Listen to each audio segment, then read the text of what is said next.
Mulher, menina do céu, que coisa horrorosa isso que aconteceu hoje no Senado, lá no Congresso, né? Os dois piores foram eleitos e nós sabemos muito bem o porquê. Acordos, né, Cremosa? Acordos também com o nosso governo federal. Obviamente, já que a nossa bancada toda já estava alinhadinha ali, ó, para votar naquela desgraça do Alcolumbre e também do outro, Hugo Mota, que é o candidato do Arthur Feuchtliro, né? Agora, não adianta ficar choramingando, falando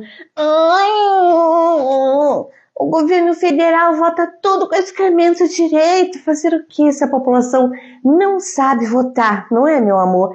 A população não sabe eleger deputados. E um deputado como a Carla Zambetta, por exemplo, a Anabelle Espanhola Pistoleira, ela levou mais 5 deputados só na votação dela, que foi quase 1 milhão de votos, 946 mil e tralalá de votos desse povo acéfalo que não tem 2 neurônios para pensar na tragédia que é eleger uma pessoa dessas, não é, Cremosa? Bom, o fato é que, apesar de você, amanhã há de ser outro dia, né?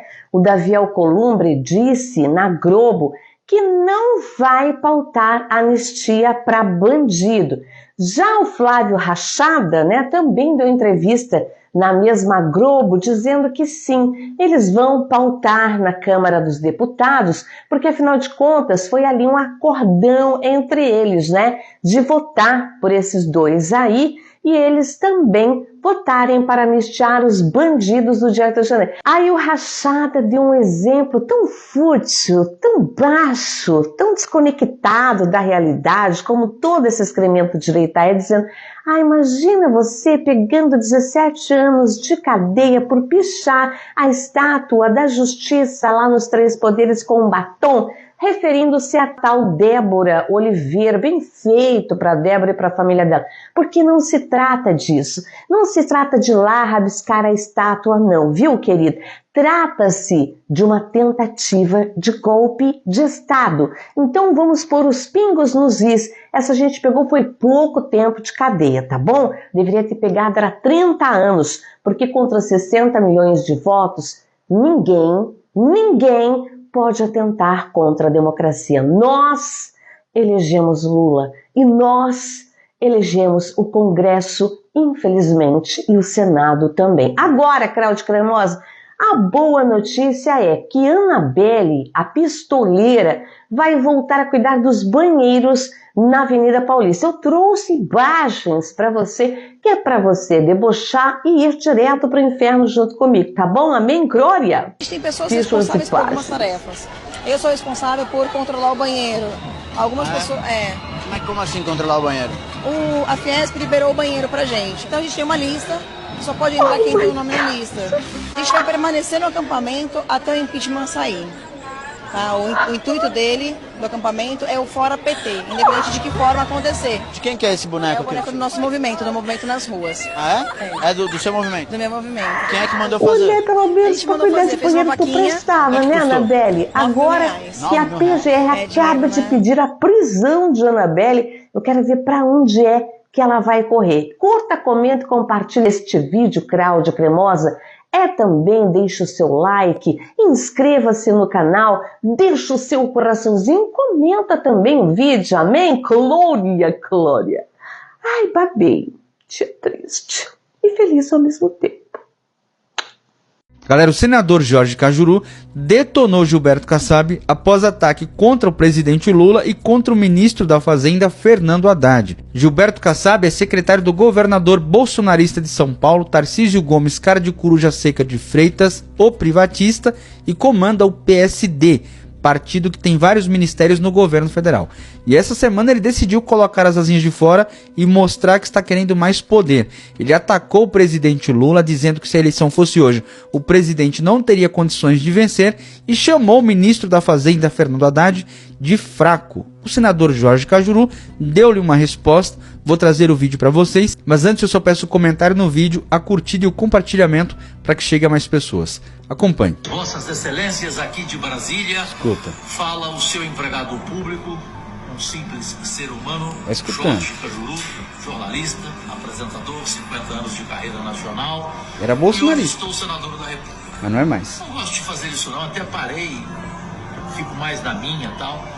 Mas tem coisas que são insuportáveis. Sim. Quando eu vejo declaração peçoenta, injusta e de negociata, de cara que está querendo grana, Exatamente. e aí ataca um companheiro De forma gratuita de ainda. meio político, porque é companheiro. Eu falo do Kassab de São Paulo.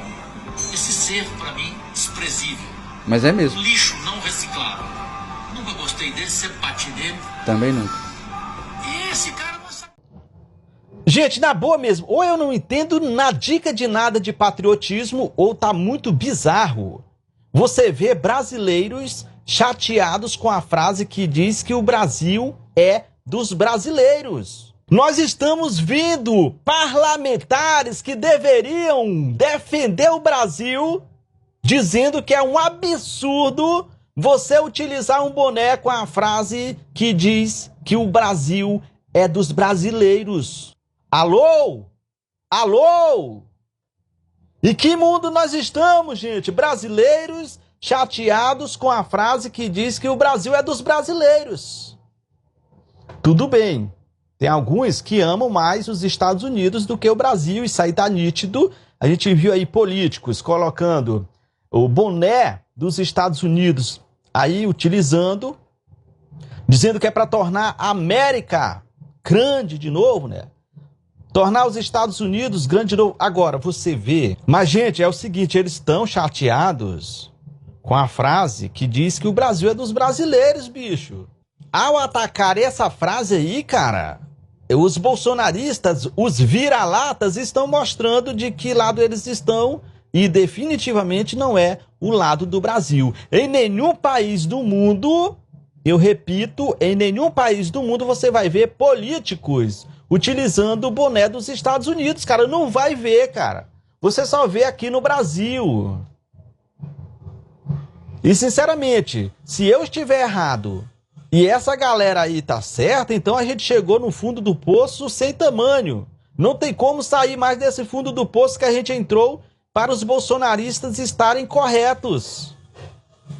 Ei, avisa Bolsonaro que no Nordeste, para ele ter voto, nem comprando ele conseguiu, nem botando polícia, ele conseguiu impedir do nordestino votar. Não tem jeito não. Não tem jeito. O nordestino é Lula. Não é porque Lula é bonito, não é porque Lula é nordestino, não. É porque as políticas públicas de Lula foram para nós nordestinos. Entenderam? Aqui não se tinha um médico não, era um rezador. De Lula pra cá encheu. Ambulância, que ambulância nunca teve aqui, hoje tem SAMU. Transporte escolar era um jumento. O cabo ir pra escola, só estudava até a 4ª série. Na 4ª tinha que parar, porque a 5ª série chamava ginásio. Já eram os colégios na cidade. Aí filho de pobre não tinha como ir pra cidade. Desistia de estudar. Eu vivi isso. Entenderam? Hoje tem um projeto chamado Caminhos da Escola. Mais médico, mais educação, luz para todos. Agora o projeto Mais Professores, Pé de Meia. Isso é Lula. Entendeu? No dia que Lula morrer, a gente sabe que vai ser difícil ter uma pessoa que brigue pelo nordestino quanto o Lula brigou. Agora agradar todo mundo, nem Deus agradou. Eu me chamo Ninho Barreira, eu sou matuto, mas não sou besta. Dilma caiu num dia, na semana seguinte, tudo mudou. Mudou para melhor, Ninho Barreira não, para pior. Eu enxergo, eu vi, eu vivi. Eu bati panela, que eu pensava que mudava, mas mudou, para pior. Sou Ninho Barreira, matuto, mas não sou besta. Ó, não vamos brigar brigar mais aqui não, eu tô cansada. Vamos só pensar juntos. Hoje foi confirmado que os 88 brasileiros que foram deportados pelo Trump lá dos Estados Unidos, que dizia que eram super criminosos, que não poderiam ficar lá nos Estados Unidos, nenhum deles tinha pendências criminais. Ou seja, nenhum deles devia nada à justiça. Aí no vídeo que eu fiz sobre a prisão de Guantánamo, quando o Trump falou que ia mandar imigrantes ilegais pra lá, muita gente falou, ah, mas ele tá mandando criminosos pra prisão, não tá certo? Gente, se o cara faz propaganda dizendo que os imigrantes ilegais são criminosos, aí ele começa a deportar, aí chegam 88 imigrantes deportados aqui no Brasil e nenhum deles tem pendência criminal, não é um pouquinho lógico se a gente pensar que, dentro dessa lógica, muitos imigrantes ilegais que irão para Guantánamo não são criminosos? A gente tem que entender que nessa história agora não tem direita e esquerda. Tem uma pessoa extremamente psicopata e malévola querendo, como eu posso dizer pro TikTok não tirar meu vídeo do ar, fazer com que essas populações saiam da vista dos americanos puros de lá. Vocês entendem? Não é hora da gente brigar por esquerda e direita. É hora da gente pensar com cuidado o que está acontecendo e se isso não é uma coisa extremamente preocupante pra gente e pro mundo inteiro. Galera, recentemente eu fiz um vídeo sobre a escravidão no Brasil e eu disse que a Igreja Católica não catequizava os negros por conta que eles eram taxados pela Igreja Católica como pessoas desalmadas. Mas eles até catequizavam índios, mas negros não. Vamos lá, gente. De onde que eu tirei essa ideia? Essa ideia não saiu da minha cabeça. De onde que eu aprendi isso? Deixa eu te explicar. Existe uma coisa chamada história implícita. Vocês que são palpiteiros de redes sociais, que pesquisam pelo Google, vocês não vão aprender. Eu sou acadêmico, desculpa, deixa eu dar uma carteirada em vocês. Eu sou estudante de ciências políticas e quem fala isso não é eu. Isso aqui é unânime nas universidades. Vamos lá, vou mostrar para vocês aqui. Eu tô com minha sala de aula aberta aqui, ó, da minha faculdade. Eu vou botar minha professora ensinando, falando sobre isso. Eu vou explicar para vocês de onde que parte essa história. Um exemplo clássico e que nós brasileiros entendemos muito. Na época do Brasil colônia e do Brasil império, os negros eram escravizados. Eram escravizados e a base de sustentação ideológica e até religiosa para essa servidão, para essa escravidão, era ditada pelo discurso da Igreja Católica, que dizia que os negros não eram gente porque eles não tinham alma. E só quem tinha alma é que poderia ser cristianizado. Por isso, inclusive, os índios podiam ser catequizados, mas os negros não. Tá bom, gente, vamos lá. Da onde que sai essa ideia? Existe uma coisa na história chamada história implícita. Isso não foi canonizado, escrito dentro da Igreja Católica, que os negros não têm almas. Não. Isso aqui eram práticas de locais, né? Estouravam, por exemplo, a Igreja Católica, parte dela era contra a escravidão. Inclusive, eles catequizavam, chegaram a catequizar negros. Sim, tem até pessoas... Só que no Brasil, parte do período histórico, teve esse período onde os jesuítas, que eram os teólogos, os que ensinavam, porque na época a educação era feita pela Igreja Católica. Essa que é a diferença.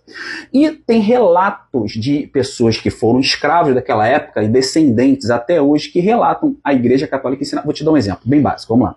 Existe algum documento da Igreja cristã, seja ela de qualquer denominação presbiteriana, batista, assembleana, onde o povo africano é um povo amaldiçoado? Você não vai encontrar um documento sobre isso. Mas pesquisa aí no Google aí, pastor Marcos Feliciano dizendo que africanos são amaldiçoados. Você vai encontrar um vídeo ali dizendo que todo mundo do continente africano são amaldiçoados por conta da época de Noé, né, que é o filho descendente de Cã, que foi amaldiçoado por Noé, né? Acho que teve a questão lá do revestimento, lá que ele mostrou a nudez dele, foi uma situação mais basicamente essa.